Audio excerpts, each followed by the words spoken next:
While you are watching this, one of the most powerful CEOs in the tech industry just confirmed something the AI labs have spent years trying to keep quiet. And if you use AI at work, in any form, this directly threatens what you've built your career on. His name is Alex Karp. He runs Palantir, a company now worth more than most industrial nations' GDP. And this week, fresh off reporting over $1 billion in quarterly profit, he did something almost no one at his level ever does. He turned around and pointed a finger directly at the company's building, the very AI models you rely on every single day. Not a vague warning, not a hedge, a direct accusation delivered in writing to his own shareholders. He said the frontier AI labs, the ones building ChatGPT, Claude, and the tools quietly embedded into your company's workflow are, in his words, trying to capture the means of production of the very businesses they came to be helping. Read that again. Not compete with, not disrupt, capture. And if you think this is just a billionaire feud that doesn't touch your paycheck, you're about to find out exactly how wrong that assumption is. Because what's happening behind closed doors right now is being felt first by the people who never see it coming. Here's what almost nobody explains to you when you sign into an AI tool at your job. Every prompt you type, every document you upload, every workflow you optimize using an AI model, that data doesn't just disappear after your session ends. It becomes part of a much larger economic relationship between your employer and the company running that model. And according to Karp, that relationship is dangerously lopsided. He's not saying this quietly in a boardroom.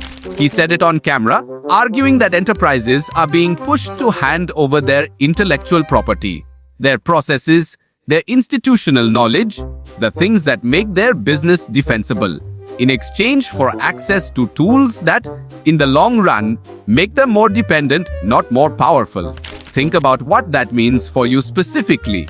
If you're the person at your company who's become the AI expert, the one automating reports, building prompts, streamlining operations, you may be unknowingly training the exact system that reduces the need for your role, while handing the underlying playbook to a company that owes you nothing. This is the part mainstream tech coverage keeps glossing over. The danger was never just AI replacing jobs. That story is too simple, and honestly, it's already old news. The real story, the one buried under quarterly earnings jargon, is about who owns the value being created when you use these tools every day at work. And once you see how that value transfer actually works, you'll never look at your own AI workflow the same way again. Here's what makes this moment different from every other AI controversy you've scrolled past this year. Karp isn't an outside critic. He isn't a journalist. He isn't a disgruntled ex-employee. He is deeply embedded in this exact industry. His own company builds AI infrastructure for governments and Fortune 500 enterprises, which means when he says something has gone completely wrong, he is not warning you as an outsider. He's warning you as someone who profits from the very system he's criticizing and still felt the need to say it publicly. That should unsettle you more, not less. Because if the people building and profiting from AI are starting to publicly admit the trust has broken down between AI labs and the businesses that depend on them, what does that tell you about the tools you're using right now? Today, at your own job with zero visibility into where your inputs actually go? This is exactly why waiting to understand this shift until it shows up in a headline about your own company is the most expensive mistake you can make right now. By the time it's mainstream news, the competitive advantage of understanding it early is already gone. Mainstream tech media won't tell you how these hidden corporate moves affect your actual paycheck. We track the shadow AI economy every 5 days so you stay ahead before your job gets automated. Hit subscribe right now to join Neuropulse AI and secure your competitive edge. There's a reason this fight is bubbling up in public right now instead of staying behind closed doors.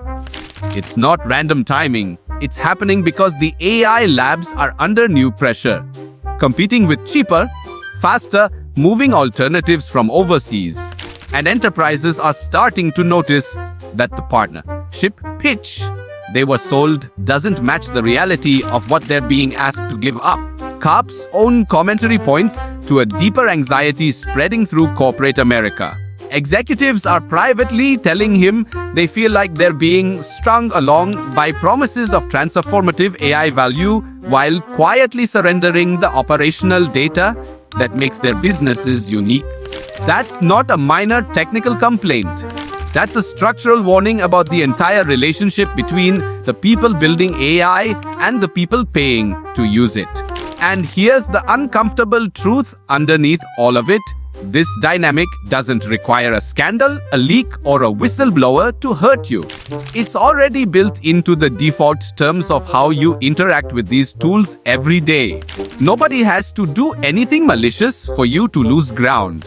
You just have to keep operating without understanding where the leverage actually sits, which is exactly why the businesses and the individuals who come out ahead in this next phase of the AI economy won't be the ones with the flashiest AI tools.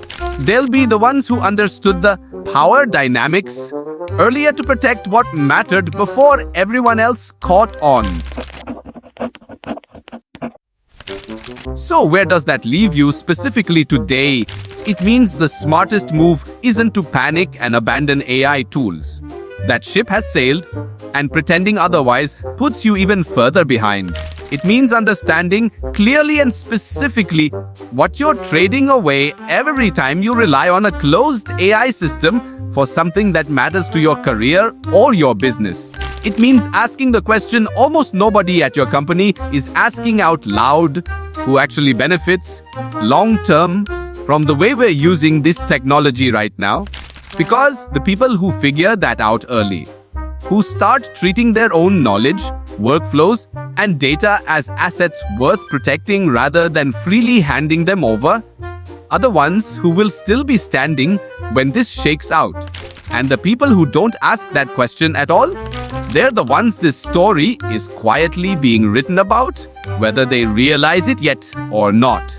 If you think this corporate confession was the crisis, you are not ready for the hidden move OpenAI just made to wipe out its rivals. Click right here to watch that world-ending breakdown next.